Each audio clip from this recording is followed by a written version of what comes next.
नमस्कार. बीइंग वुमनच्या आजच्या या भागामध्ये तुमच्या सगळ्यांचं पुन्हा एकदा मनापासून स्वागत. आणि आजही आपण एका खूप छान व्यक्तिमत्वाला भेटणार आहोत, तिच्याशी गप्पा मारणार आहोत. एक वेगळा प्रवास आहे, एक वेगळी बाजू, एक समाजातल्या एका वेगळ्या घटकासाठी ती झोकून देऊन काम करते गेले अनेक वर्ष. आज आपल्यासोबत आहेत आकांक्षा जोशी. नमस्कार आकांक्षाताई. मी आकांक्षाताईचा थोडक्यात परिचय करून देते. तिचं अत्यंत प्रगल्भ असं एक व्यक्तिमत्व आहे.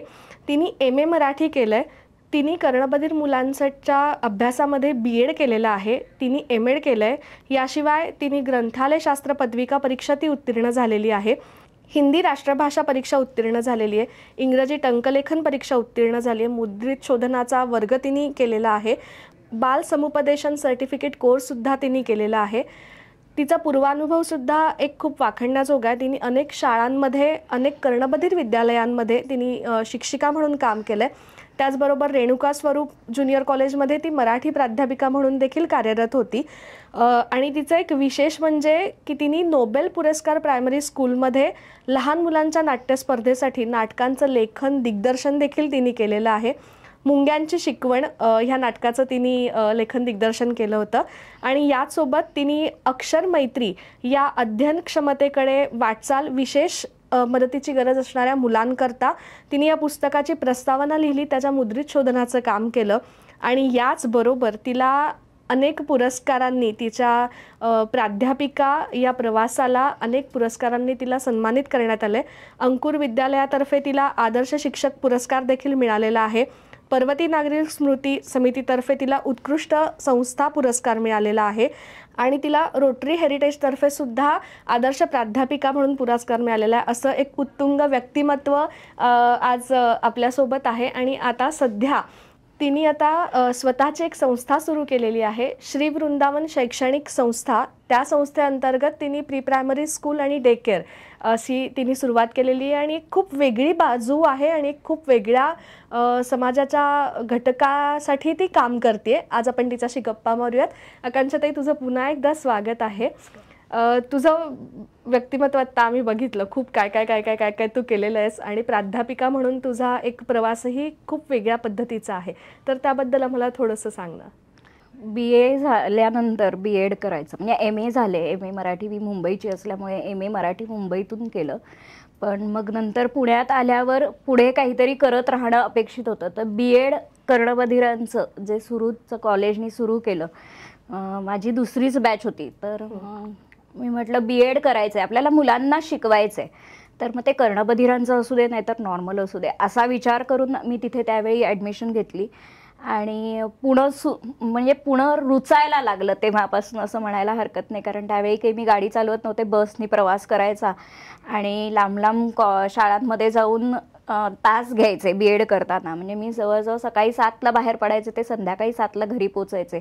इतका 12 तासाचा तो हे होता. कारण तुझं शिक्षण घेता घेता हे करत होतीस? नाही, BEdचं शिक्षण चालू होतं आणि त्याचे लेसन्स आम्हाला खूप लांब लांब घ्यायला लागायचे. त्यामुळे तो एक, आणि त्यावेळी शिकत असतानाच त्या मुलांबरोबर बॉन्ड वेगळा सुरू झाला. कारण जसं आपण म्हणतो की BEdचे लेसन्स असतात, नॉर्मल मुलांबरोबर एवढा बॉन्ड होत नाही पटपट, जेवढा या स्पेशल मुलांबरोबर होतो. कारण एकदा एखादी गोष्ट आपण शिकवताना त्यांना आवडली, एखादा शिक्षक भावला की ते धरून ठेवतात त्या शिक्षकाला, ते कारण त्यांच्याकडनं खूप घ्यायचं असतं त्यांना.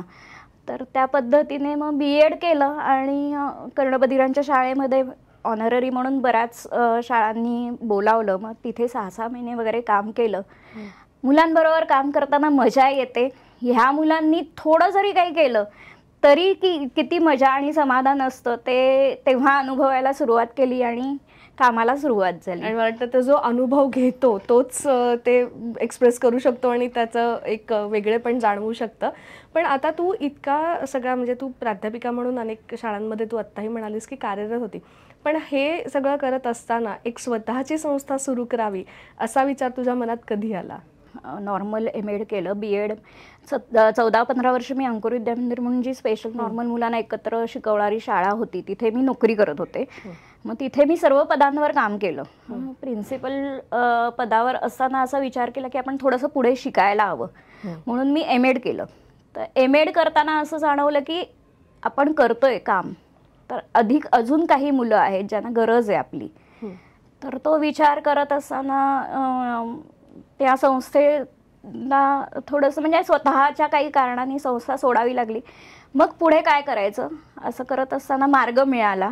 एक पाटील कुटुंबीय म्हणून आहेत, त्यांनी त्यांचा बंगला वापरायला दिला मला सुरुवातीला दत्तवाडीमध्ये. तर त्यांनी सांगितलं, मी त्यांना विचारलं प्री प्रायमरी स्कूल सुरू करू का. सेंटरचा आधी विचार नव्हता, प्री प्रायमरी स्कूल वस्ती विभागातल्या मुलांसाठी कमी पैशात. तर त्यांनी परवानगी दिली आणि 20 मुलांनी शाळा सुरू झाली. वा, म्हणजे त्यांच्यापासून एक सुरुवात झाली, तिथून सुरुवात झाली. आणि मग त्याच्यानंतर पहिल्या वर्षी 20 मुलांना खूप छान अनुभव आल्यानंतर पुढच्या वर्षी 40 मुलं आली. दत्तवाडी एरियातनं म्हणा किंवा जनता वसाहत आपण जे म्हणतो, म्हणजे पालकांना पैसे देऊन, कमी पैसे देऊन का होईना आमच्या मुलाला शिक्षण चांगलं मिळू दे असा जो त्यांच्यातला एक विचार निर्माण झाला तो मला खूप भावला. आणि पालकांनाही भावलं की आपल्याला कमी पैशात चांगलं शिक्षण मिळतंय. सेंटर सुरू करते असं जेव्हा म्हटलं तेव्हा माझ्याकडे लगेच 6 स्पेशल मुलं आली. कारण 17 वर्ष सतत काम करत असल्यामुळे बऱ्याच लोकांना मी माहिती झाले होते की ह्या स्पेशल मुलांबरोबर काम करतात. त्यामुळे मग तेव्हा 6 मुलं होती स्पेशल. आणि काय मजा असते त्या मुलांबरोबर काम करणं, एक वेगळी मजा. म्हणजे तुम्ही मजा घेत, कटकट म्हणून जर काम केलं तर नाही होत, पण त्या मुलांबरोबर मजा घेत जर तुम्ही काम केलं तर तुम्हाला खूप समाधान लाभतं की आपण काहीतरी करतोय छान. अशा पद्धतीने शाळा आणि सेंटर दोन्ही सुरुवात झाली. तू आता सांगताना एक गोष्ट जाणवली की अजूनही समाजामध्ये म्हणजे आपण जो म्हणतो की शिक्षणाविषयी ओढ कमी होतीये, किंवा मग आता तू काही उल्लेख केलास की तिथे सुद्धा अजून शिक्षण मिळावं आपल्या मुलांना, ही लोकांची खूप ओढ आहे. आणि त्यासाठी तुम्ही एक खूप सुंदर काम करताय असं मला वाटतं. हो, आपण जेव्हा म्हणतो की मुलांच्या गरजा काय आहेत, आपण आपल्या अन्न वस्त्र निवारा हा जो मुलांचा आपण म्हणतो मूलभूत अधिकार आहे, त्याचप्रमाणे आपलं जर लोगो बघितलं किंवा आपलं ब्रीदवाक्य बघितलं तर शिक्षण हाच बाल अधिकार असा माझा हे असल्यामुळे की मूल जन्माला आलं की त्याला शिक्षण मिळालं पाहिजे. मग ते कोणत्या पद्धतीचं आहे हा दुसरा विषय आहे, पण त्याला शिक्षण देणं हा त्याचा अधिकार आहे. त्यांनी शिक्षण घेणं हा त्याचा अधिकार आहे. जोपर्यंत तो सज्ञान होत नाही तोपर्यंत त्याला शिक्षण देणं हा आपल्या सुशिक्षित समाजाचा आणि साक्षर समाजाचा भाग आहे असं आपण म्हणू शकतो. ती प्रत्येकाची माझ्या मते जबाबदारी आहे आणि ती ओळखून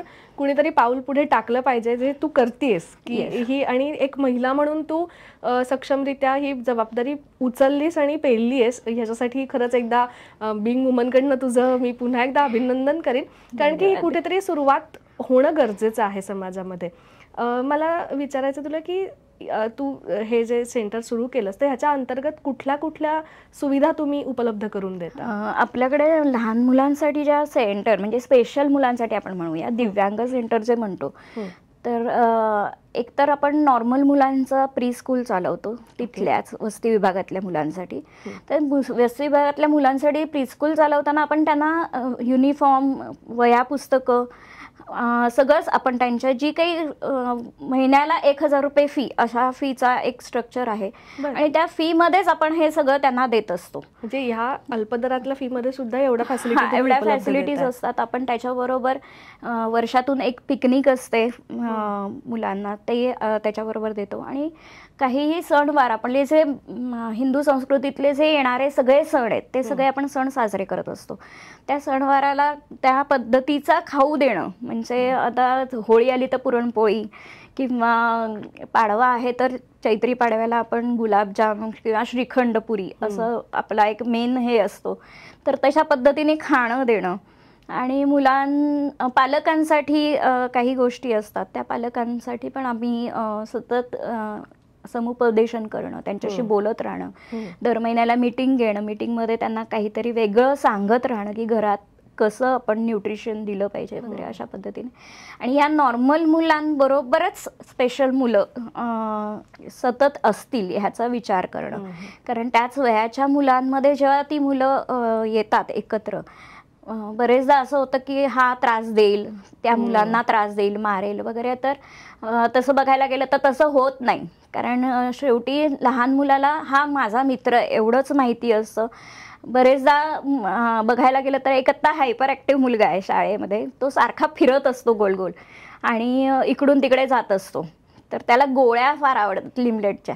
तर त्याला माहिती आहे जागा कुठे आहे, तर ती तो बरोबर शोधून काढतो आणि तिथे तो गेला की दुसरा जो मुलगा आहे सिनियर KGचा तो बरोबर सांगतो, दीदी तो तिकडे गेलाय, त्याला आणायला हवंय का, मग तो जाऊन त्याला घेऊन येतो. अशा पद्धतीने तो एकमेकांना जी मदत करणं हा जो काही भाग आहे तो इथे जास्त प्रमाणात दिसून येतो. आणि त्या अनुषंगाने मला असं वाटतं की तुम्ही एक तो बघण्याचा दृष्टिकोन पण लोकांचा बदलताय, की म्हणजे स्पेशल चाइल्ड म्हण किंवा आपण कर्णबधिर मुलं म्हणतो आणि सर्वसामान्य मुलं, की यांच्यात कुठे भेदाभेद नाही झाला पाहिजे. नाही, हा भेदाभेद समाजात नाहीये खरं तर.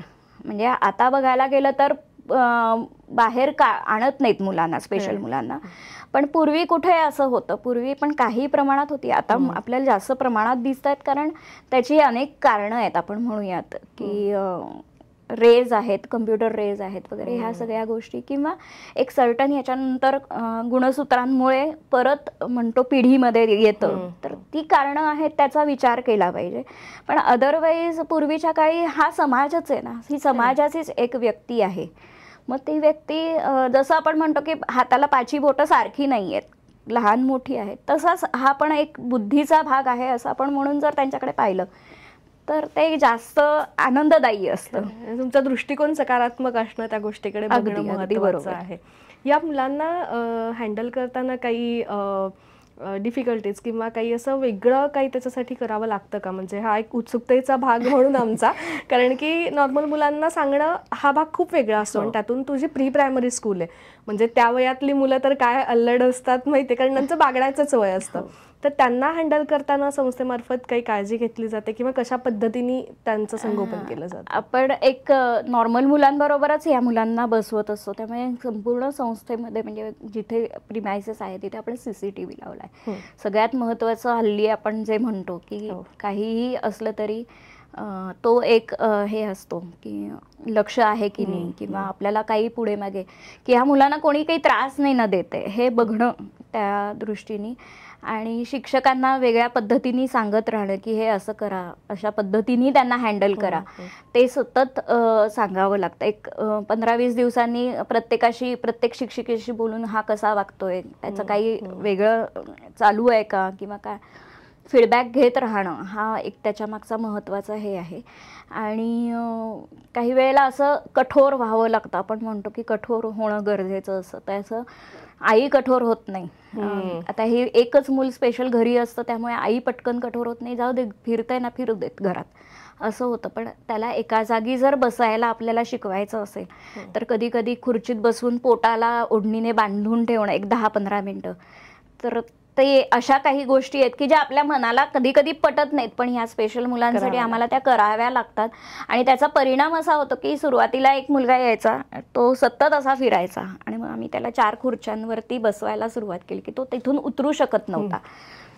तर नंतर एक 15 दिवस असं गेल्यावर 16व्या दिवशी तो स्वतःहून आला आणि मला बसवा म्हणाला, आणि तिथे तो जवळजवळ 20-25 मिनिटं एका जागी बसला आणि मग खाली उतरला. म्हणजे त्याला आम्हाला एका जागी बसवण्याचा जो काही आम्हाला टास्क करायचा होता त्याच्यासाठी तो आम्हाला तिथे साध्य करता आला. म्हणजे अशा पद्धतीने आम्हाला काही युक्ती शोधून काढाव्या लागतात, कारण स्पेशल म्हटलं तरी प्रत्येक मूल वेगळं आहे, त्याची कॅटेगरी वेगळी आहे, त्याच्यासाठी लागणारं कामकाज वेगळं आहे. त्यामुळे इंडिव्हिज्युअल एज्युकेशन प्लॅन म्हणून जो काही प्रकार असतो तो आम्हाला त्याच्यासाठी करावा लागतो. म्हणजे अभ्यासाव्यतिरिक्त सुद्धा बरेच गोष्टींचा शक्यतो अभ्यास आपण म्हणजे त्या नॉर्मल मुलांसारखा अभ्यास नाही घेऊ शकत, तर त्यांच्यासाठी वेगळा एक प्लॅन करावाच लागतो की याला हे बघूयात, त्याला ते बघूयात, अशा पद्धतीने काम केलं जातं. पण तो नॉर्मल मुलांबरोबर असतो तेव्हा गाणी ऐकणं, गोष्टी ऐकणं किंवा त्यांना दिलेल्या वेगवेगळ्या गेम्सच्या ऍक्टिव्हिटी करणं हे त्यांच्या बरोबरीने तो करतो. आणि केलं नाही तरी तो बघून आनंद त्याला म्हणजे एक प्रेरणा मिळते. त्यामुळे मग तो नॉर्मल मुलांबरोबर त्या गोष्टींसाठी ठेवतो आपण, आणि काही वेळेला 1-to-1 त्याचे सेशन्स घ्यावे लागतात. क्या बात आहे. एकदम एक वेगळं जग आहे असं म्हणू शकतो आपण. अगदीच. म्हणजे लोकांना असं वाटतं की अरे बापरे खूप आहे, पण असं नाहीये. तुम्ही करायला लागलात की तुम्हालाही ते आवडतं आणि सुचतं पण. खरं. पण असं मूल आहे आता काय, असा जर प्रश्न घेऊन तुम्ही पुढे जात असाल तर जरा जड आहे. या सोबत म्हणजे प्री प्रायमरी स्कूल आहे आणि एक त्याला जोड डे केअर सुद्धा तुम्ही चालवता, तर त्याविषयी आम्हाला सांगा. वस्ती विभागातच असल्यामुळे काय होतंय, आई वडील दोघंही कामावर आहेत. जाणं तर गरजेचं आहे, घरी कोणी नसतं, मग कुठे ठेवायचं, हा त्यांनीच विचारलेल्या प्रश्नाला उत्तर म्हणून आपण डे केअर सुरू केलं की जेमतेम त्यांच्याकडनं फीज घ्यायची, कारण फुकट दिल्याचा फायदा नसतो. त्यामुळे जेमतेम फीज घ्यायची आणि पाळणाघर चालू ठेवायचं. आता ह्याच्यात सुद्धा आजीने सांभाळलेला नातू किंवा आई गेली आणि वडिलांनी सांभाळलेला मुलगा, मग या मुलांवर घरी वेगवेगळे संस्कार होत असतात जे गरजेचे नसतात कधी कधी.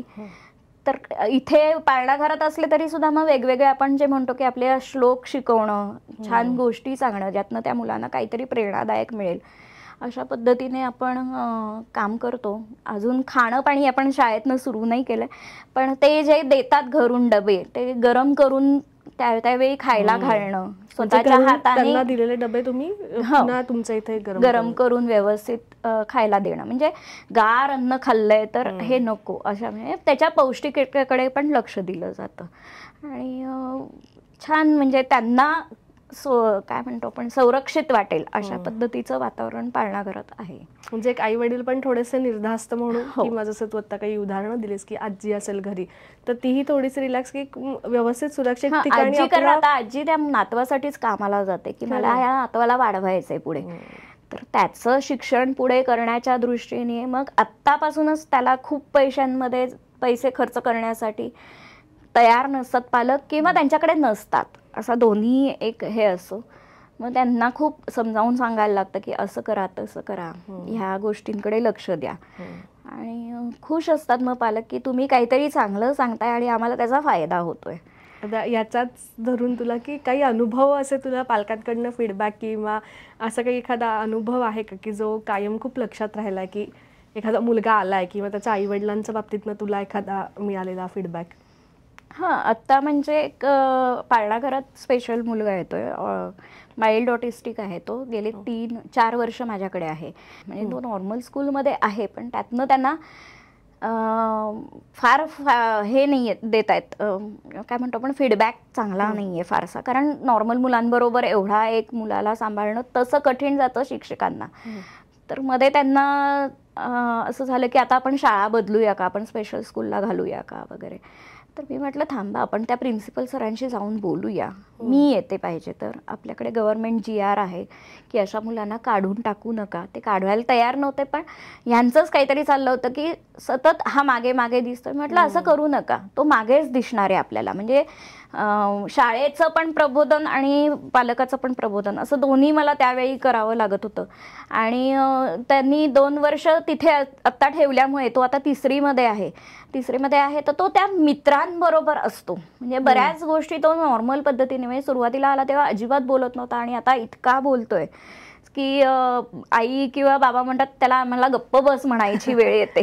तर हा जो फायदा आहे नॉर्मल मुलांबरोबर आणि पाळणाघरात आल्यानंतर या नॉर्मल मुलांबरोबर वागण्याचा, किंवा मी काही 1 to 1 सेशन्स घेतले त्याचा त्याला खूप फायदा झाला. त्यामुळे त्याची आई इतकी खुश असते की तो तुमच्याबरोबर आहे ना, मग मी रिलॅक्समध्ये नोकरी करू शकते. कारण शेवटी या मुलांना मेडिकल टर्म्सचे खूप गोष्टी असतात आणि त्याच्यासाठी खूप पैसा आईवडिलांचा खर्च होत असतो. मग त्याच्या बरोबरीने शाळांचा किंवा ह्या गोष्टीसाठी थेरपिस्टसाठी वगैरेचा जो खर्च आहे तो कमी होतो जेव्हा ते माझ्याकडे येतात. कारण माझी पहिली थेरपी म्हणजे स्पेशल मूल नॉर्मल मुलाबरोबर वाढणं, ही पहिली थेरपी आहे खरं तर. आणि नंतर मी BEdचं हिअरिंग इम्पेअर्ड स्पेशलायझेशन केल्यामुळे स्पीचचं करू शकते. आणि गेल्या 16-17 वर्षात 22 वेगवेगळ्या डिसेबिलिटीजच्या मुलांबरोबर काम केलंय. त्यामुळे एकदम वेगळंच अजून. त्यामुळे असं लक्षात येतं प्रत्येक मूल आणि प्रत्येक डिसेबिलिटी वेगळी आहे, त्याचं चॅलेंज असतं आपल्याला. पण त्या मुलामध्ये थोडा जरी बदल जर दिसला ना आपल्याला की खूप आनंद होतो, समाधान वाटतं. आपल्याबरोबर त्यांच्या आई वडिलांना पण त्याचा आनंद होतो. तर ह्या गोष्टीचं काम करावं लागतं आणि मजा येते. एक आणि असा फीडबॅक मिळाला होती तो जो काही थकवा ताणतणाव असेल तो नाही, असा शक्यतो मी सांगू का, एक एनर्जी लेवल वाढते आपण जेव्हा लहान मुलांमध्ये काम करतो. म्हणजे मी बऱ्याच ठिकाणी बाहेर पण काम, आता CHB वरती पण कॉलेजेसमध्ये शिकवत होते. अजूनही काम चालू आहे ते एकीकडे. जरी लहान मुलांमध्ये काम करत असले तरी मोठ्यांना शिकवण्याची जी एक इच्छा असते त्याच्यासाठी अजूनही काम चालू आहे माझं, भावे कॉलेजमध्ये म्हणा किंवा गरवारे कॉलेजमध्ये. तर तिथून आले मोठ्या मुलांना शिकवून की लहान मुलांमध्ये जेव्हा जाऊन बसते, म्हणजे मी असं संस्थापिका आहे म्हणून मी खुर्चीत आणि टेबलावर जाऊन बसते असं नाही. मी जाऊन वर्गात बसते, मुलांबरोबर खेळते, मजा करते. आणि तो एक तेवढ्या 15-20 मिनिटं जरी मी तिथे जाऊन बसले तरी ती माझी दिवसभराची एनर्जी लेवल वाढलेली असते की आपण एक्झॉस्टच होऊ शकत नाही. या मुलांकडे पाहिलं की आपल्याला काही दुःख आहे किंवा आपल्याला काही कष्ट आहेत हा आपल्याला विसरच पडतो. सो लहान मुलं हा एक आपल्याला फार एनर्जी लेवल वाढवून देणारा अस्पेक्ट आहे असं म्हणायला हरकत नाही. अगदीच. त्या संस्थेमार्फत उपक्रम काय काय घेतले जातात वेगवेगळे, म्हणजे मुलांसाठी म्हण किंवा काही आपण उपक्रम वेगळे पद्धतीने सुद्धा? कारण ऍक्च्युली आता आपण असं म्हटलं की शैक्षणिक आणि सामाजिक संस्था म्हणून आपण संस्था रजिस्टर केली. तर शैक्षणिक मध्ये आपण प्री प्रायमरी स्कूल आणि दिव्यांग सेंटर चालवतो.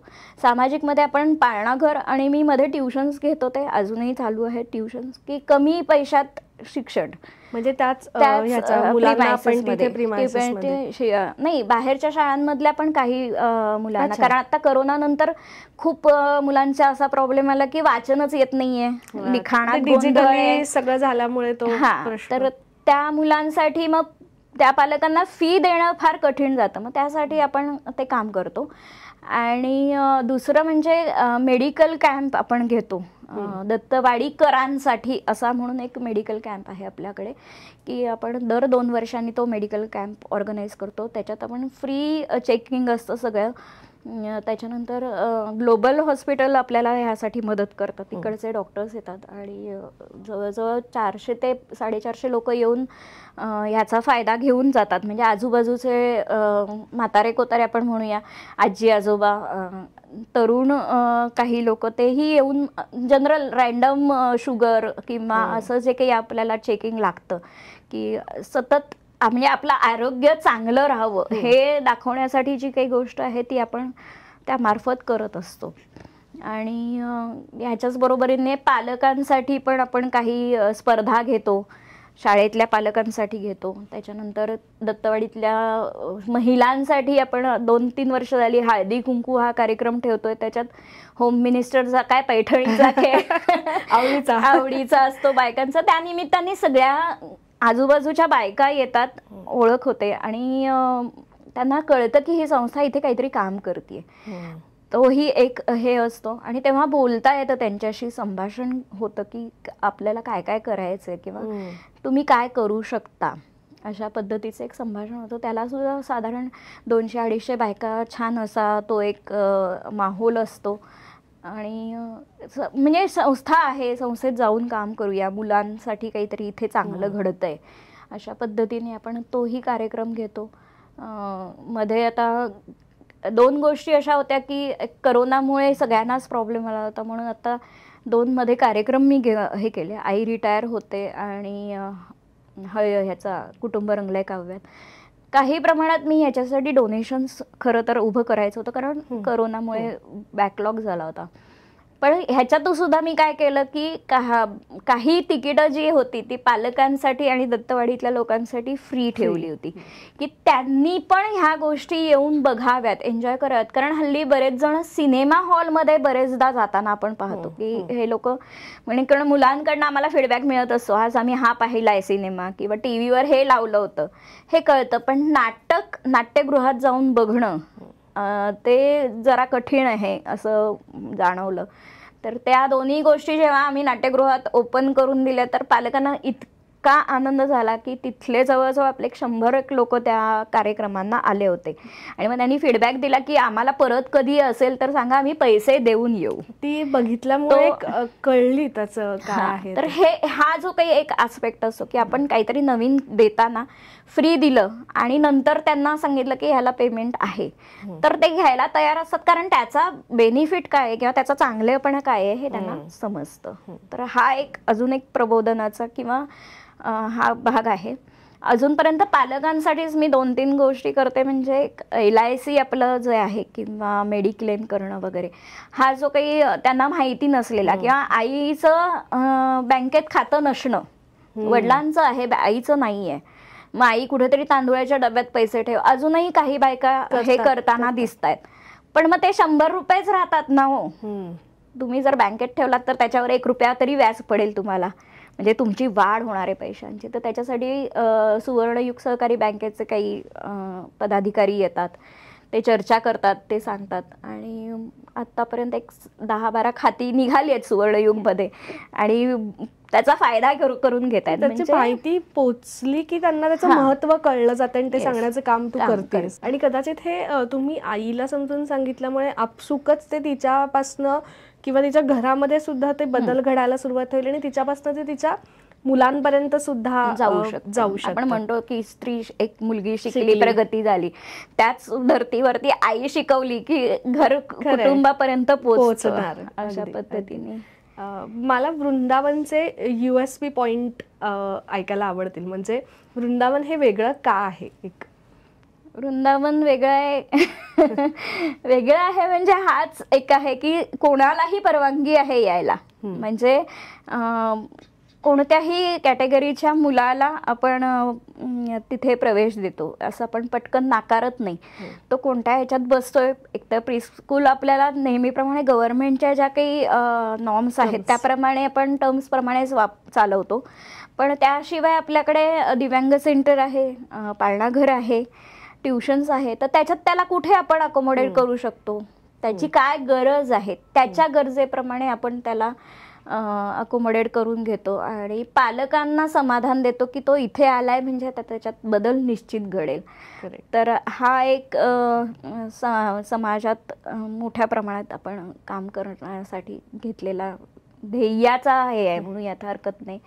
कारण मुलांमध्ये बदल घडला की पालक खुश असतात आणि त्याचा मी प्रत्यक्ष बरेचदा अनुभव घेते की थोडासा का होईना, बारीकसा का होईना मुलांमध्ये बदल घडला तर मजा येते. कदाचित ह्या गोष्टीला म्हणत की थोडासा टाइम स्पॅन लागत असेल, पण हळूहळू का होईना ती प्रगती कुठेतरी अचीव होत जाते. मी म्हटलं तसं प्रत्येक मूल वेगळं असतं. त्यामुळे कधी कधी काय होतं, ह्या मुलाला आपण जी स्ट्रॅटेजी वापरली होती की हा आता बोलायला लागलाय, तर आपण नवीन आलेल्या मुलाला तीच स्ट्रॅटेजी वापरली तर ती नाही होणार. म्हणजे त्याच्यासाठी आपल्याला परत काहीतरी नवीन वेगळा मार्ग काढावा लागतो बरेचदा. हे आपण ती वापरतो पण त्याच्यावरती किती वेळ काम केलं की बाबा हा एवढं एवढं करून बघूयात, नाही होतंय ह्याच्यात, मग आपल्याला दुसरं काहीतरी अजून त्याला ऍड ऑन करायला लागणार आहे, असं जेव्हा लक्षात येतं तेव्हा आपण ते करतो. खरं असं.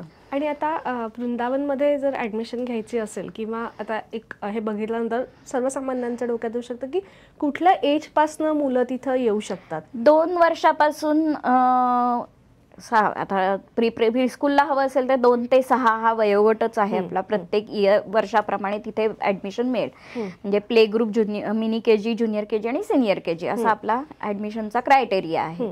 तर पण दिव्यांग सेंटरला तुम्ही म्हणालात तर 2 वर्षापासून तुम्ही 14 वर्षापर्यंत सेंटरमध्ये ऍडमिशन घेऊ शकता. कोणत्याही वेळेत, कोणत्याही महिन्यात. जून पासून सुरू होतं नवीन आपलं शैक्षणिक वर्ष, तेव्हापासून तुम्ही ऍडमिशन घेऊ शकता. आत्ता आपली प्रीस्कूल नॉर्मल जी आहे त्याचं पाडव्यानंतर आपण ऍडमिशनला सुरुवात करतो. पण जनरली RTच्या ऍडमिशन्स वगैरे ह्या गोंधळामुळे पालक उशिरा म्हणजे जुलैपर्यंत वगैरे पण येतात ऍडमिशन घ्यायला. म्हणजे हे शाळेसाठीची प्रोसेस, हे शाळेसाठी. डे केअर ट्युशनला त्यांच्या महिन्याप्रमाणे आपण महिन्याप्रमाणे अमाऊंट घेतो. त्यामुळे मंथली ते केव्हाही येऊ शकतात म्हणून म्हटलं. आणि ते सुद्धा 15 तारखेला आले तर 15 ते 15चा पण महिना आपण करू शकतो, असं त्याला काही बंधन नाहीये. त्यामुळे सेंटरला सुद्धा काहीच बंधन नाही. सेंटरला सुद्धा त्यांच्या ह्याच्याप्रमाणे आपण 10 ते 6 ही वेळ सेंटरची म्हणतो, पण त्या वेळेनुसार पालकांना असं वाटतं की आम्ही खूप लांबून येतो तर 2च तास ठेवायचे, तर तुम्ही 2च तास ठेवा, तुमच्या 2 तासापुरतीच फी घेतली जाईल. अच्छा. जी काही फी असेल ती त्याप्रमाणे आपण आकारतो असं. आता हे तू एक खूप वेगळं धर्तीवरती काम करतेस, तर हे करत असताना तुला काही एक पालकांना आणि त्या मुलांना काही एक संदेश या आपल्या माध्यमातून काय द्यावा असा वाटतो? पालकांना आणि मुलांना, पालकांनी मुलांना आपलं मूल आहे हेच लक्षात ठेवायला पाहिजे. दुसरी गोष्ट, ते त्याच्यासारखं करत नाहीये हा विचार नकोय. म्हणजे तो बघ किती छान करतोय, तुला कसं जमत नाहीये, हे थोडंसं 1 सेकंदाकरता ठीक आहे बोलायला, पण त्याच्यासारखंच म्हणजे आपण म्हणतो तसं 95% मिळवलेला भाऊ असेल आणि 75% नॉर्मलमध्ये पण 75% असेल तर तुला त्याच्यासारखे टक्के पडत नाहीयेत. हे जे आपल्याकडे पालकांचं चालू असतं त्याची बौद्धिक क्षमता, पण ह्याची बौद्धिक क्षमता कमी असेल आणि बाकीच्या त्या ऍक्टिव्हिटीज जर त्याच्या चांगल्या असतील तर तुम्ही त्याच्याकडे कॉन्सन्ट्रेशन करा. बरेच जण हेच सांगतायत सध्या, पण अजूनही पालकांमध्ये आम्हाला असं जाणवतंय की तो शेजारचा अभ्यास करायला बसला तरी हा करायला बसत नाही, ही जी तक्रार येते. किंवा घरी गेल्यावर पुस्तकं एकदा टाकली पण तर ती ठीक आहे ना, तुम्ही बाकीचं काहीतरी बघा. आणि संवाद, एकमेकांशी संवाद हा जो तुटत चाललेला बेसिक हे आहे की पालक आणि मूल ह्यांचा संवादच होत नाहीये. म्हणजे होतो तो, जेवलास का, खाल्लेस का, मी तुला खायला घालते, पण ते आपण पूर्वी बघितलं की आपण जेवायला भरवताना म्हणजे लहान मुलांना आई अजूनही भरवते, 1ली पर्यंत किंवा 2री पर्यंत भरवते, तर ते भरवताना मोबाईल देतीये समोर. त्याच्याऐवजी तू गप्पा मार त्याच्याशी, तू आज शाळेत काय केलंयस, तू केला होतास का, तुला काय आवडतं, तू काय पाहिलंस. मुलांची निरीक्षण क्षमता पूर्वीपेक्षा प्रचंड स्ट्रॉंग आणि मेमरी, आपण म्हणतो की जन्माला येतानाच हल्ली मुलं मोबाईल घेऊनच येत आहेत, तसं झालेलं आहे की आपण पाहिलं की 3-4 वर्षाच्या मुलांच्या निरीक्षण क्षमता प्रचंड आहेत, प्रचंड. म्हणजे मी आता इतके वर्ष सतत काम करतेय, 17-18 वर्ष या शैक्षणिक क्षेत्रात, तर तेव्हापासूनच मी सांगते की या आत्ताच्या पिढीची निरीक्षण क्षमता आणि मेमरी खूप आहे. तर त्याकडे तुम्ही लक्ष द्या की तुम्ही काय बोलताय, तुम्ही कसं वागताय. कारण पालकांचंच अनुकरण सुरुवातीला मुलं करतात आणि हे शाळेमध्ये रिफ्लेक्ट होत असतं की तुम्ही काय करताय हे आम्हाला शाळेत लगेच कळतं, न सांगता कळतं. किंवा बरेच काय होतं, मुलांचा संवाद पालकांशी होत नसल्यामुळे मुलं येऊन शाळेत शिक्षकांशी बोलतात. कारण शिक्षकांनी, मी स्पेसिफिकली हा मुद्दामून वेळ ठेवलेला असतो की सुरुवातीला सगळं व्यवस्थित प्रार्थना वगैरे झाल्यानंतर एक 5 मिनिटं प्रत्येक मुलाने काही ना काहीतरी बोललं पाहिजे. आपण बातमी हा जो काही प्रकार म्हणतो की आज तुला काहीतरी बातमी सांगायची, मग ती काय असते, मग कधी कधी ती घरातली पण असते ना, ती बाजूची आजूची. आता ह्या वयाला काय असणार आहे की बाबा आला होता, मग बाबा हे केलं, बाबा ते केलं, आजी अण्णा काय जे काय कोण म्हणत असतील ते नातेवाईकांबद्दलच बरेचदा या बातम्या येत असतात. तर ह्या बातम्या आम्हाला कधी कधी बेल रँग करतात आणि मग आम्ही पालकांपर्यंत ते पोहोचवतो की अशा गोष्टी तुमच्या घरात घडत आहेत. तर तो जो काही भाग आहे तो तुमच्या घरातनं पण व्हायला पाहिजे. मग पालकांनी मुलांशी पण संवाद केला पाहिजे. खूप छान वेगळा नोट तू सांगितलीस माध्यमातनं की गरज आहे सध्या संवाद घडावा आणि त्याच्यात सगळंच पुढची पिढी घडणार आहे जे तुम्ही घडवताय संस्थेमार्फत. आणि खूप सुंदर उपक्रम तू चालू केलास जो वेगळा आहे. म्हणजे शैक्षणिक संस्थेसोबतच एक सामाजिक घटकाची म्हणजे समाजाची एक बाजूसुद्धा तुम्ही खूप चांगल्या पद्धतीने हाताळताय आणि सगळ्या मुलांना एक इक्वल लेव्हलनी तुम्ही शिक्षण देताय. हे खूप काय म्हणत आपण कौतुकास्पद गोष्ट आहे. आणि संस्था अजून अशीच पुढे खूप मोठी होत जावी. आणि ह्या माध्यमातून असं सांगेन की संस्था चालवण्यासाठी अनेक घटकांच्या मदतीची गरज असते. कधी कधी व्हॉलेंटियर्स रूपात त्यांना मदत लागते, कधी कधी आर्थिक स्वरूपात लागते. कारण ही मुलं घडवणं, समाजाची पुढची पिढी घडवणं ही एकट्या संस्थेची जबाबदारी नाही आहे ना. आपण सुद्धा समाजाचे घटक म्हणून ती आपली ही एक जबाबदारी आहे असं मला वाटतं.